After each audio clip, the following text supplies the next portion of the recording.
Урматтуу кыргызстандыктар, мына караңыздарчы, кандай Кудай берген биздин жаратылышыбыз бар.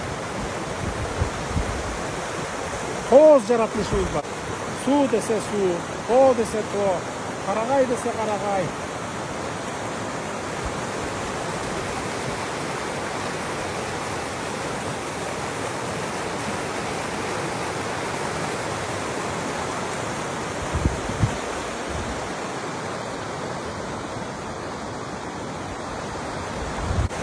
Мисалы ушул жаратылышка баарыбыз келип эс алабыз, туристтер келет, өзүбүз эс алып атабыз.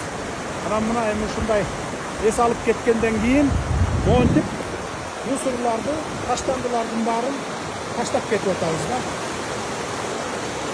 Ошондуктан мен баардык кыргызстандыктарга, жаратылышка келип эс алган туристтерге айтатыным да, ар ким өз отургандан кийин таштандыларды таштап ала кетсе, салафан башка салып ала кетсе, анан шаарга жеткенден кийин таштандыга таштап койсо, андан эч нерсе болбойт эле.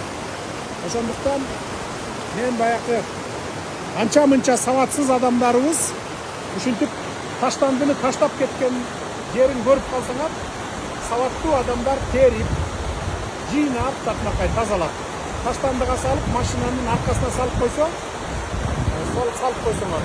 шаарга жеткенден кийин таштанды челекке ыргытып коесуңар. Андан эч колуңарга эч нерсе жугуп калбайт.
Çalışkan.